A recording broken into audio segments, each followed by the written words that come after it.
नमस्कार, स्वागत है आपका जी भारत पर। मैं हूं आपके साथ दीपाली सिन्हा। बुलेटिन में सबसे पहले बात करते हैं दिल्ली की, जहां विधानसभा चुनाव की रणभेरी जल्द ही बजने वाली है। वहीं बस मार्शलों के मुद्दे पर भी सियासी माहौल काफी गर्म है। दिल्ली की आम आदमी पार्टी की सरकार ने बस मार्शलों पर बड़ा फैसला लेते हुए सिविल डिफेंस वॉलंटियर्स को बहाल करने का प्रस्ताव पारित किया है। दिल्ली की आतिशी सरकार ने बस मार्शलों को फिर से तैनात करने का फैसला लिया है। शनिवार को दिल्ली सरकार ने सिविल डिफेंस वॉलंटियर्स को बहाल करने का प्रस्ताव पारित किया। दिल्ली की मुख्यमंत्री आतिशी ने कहा कि करीब 10,000 सिविल डिफेंस वॉलंटियर्स, जिन्हें पिछले साल बस मार्शल पद से हटा दिया गया था, अगले हफ्ते से 4 महीने के लिए काम पर लौट आएंगे और उन्हें प्रदूषण विरोधी उपायों को लागू करने के काम पर लगाया जाएगा।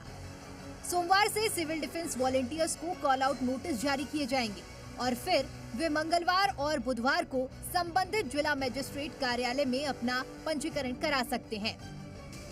बस मार्शल्स के और आम आदमी पार्टी के विधायकों के नेताओं के संघर्ष के सामने आखिरकार भारतीय जनता पार्टी को झुकना पड़ा और इन बस मार्शल्स को फिर से नियुक्त करने के लिए तैयार होना पड़ा। आज ये प्रस्ताव दिल्ली सरकार ने पास किया है, जिसमें 10,000 बस मार्शल्स एवं जो और सिविल डिफेंस वॉलंटियर्स थे, जिनको अक्टूबर 2023 में भारतीय जनता पार्टी द्वारा निकाला गया, उनको अगले 4 महीने के लिए पोल्यूशन कंट्रोल रिलेटेड कार्यों के लिए रखा जाएगा।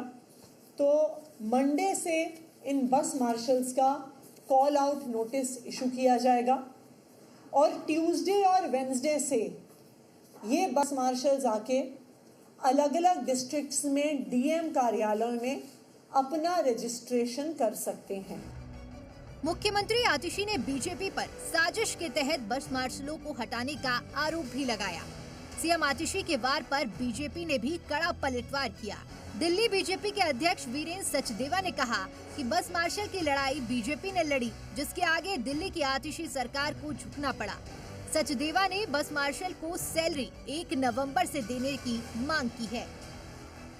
भारतीय जनता पार्टी को जो 10,000 गरीब परिवार के लड़के लड़कियों को बस मार्शल के तौर पे काम मिला, वो जचा नहीं और भारतीय जनता पार्टी ने षड्यंत्र रचकर अपने अफसरों के माध्यम से अप्रैल 2023 से इन बस मार्शलों की तनख्वाह रोक दी।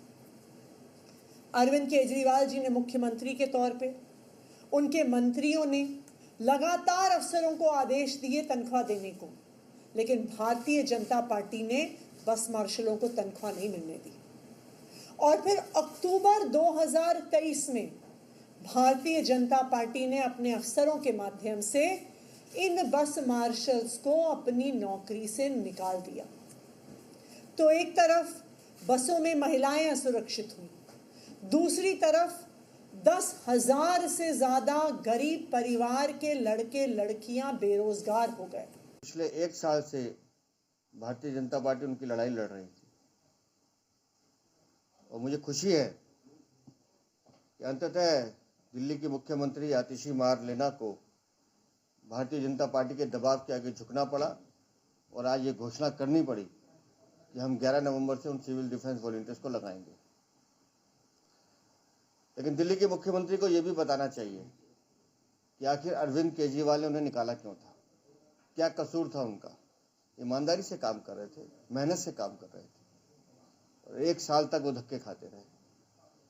और जब माननीय उपराज्यपाल जी ने आदेश दिया कि आप इन्हें बहाल कीजिए, तब मजबूरन आपको आज ये आदेश देना पड़ा है। और उसमें भी आप कह रहे हैं कि 11 नवंबर से हमारी ये मांग है कि आपने उनकी दिवाली काली की है। जब माननीय उपराज्यपाल ने कहा था कि 1 नवंबर से उनको लगाइए, तो आपको आज भी, चाहे आप उनको नौकरी पे 11 नवंबर से ले रही हैं, लेकिन उनकी तनख्वाह 1 नवंबर से जारी कीजिए और उन 10,000 से ज़्यादा भाई बहनों को जो रिलीफ मिलना चाहिए वो तुरंत दीजिए।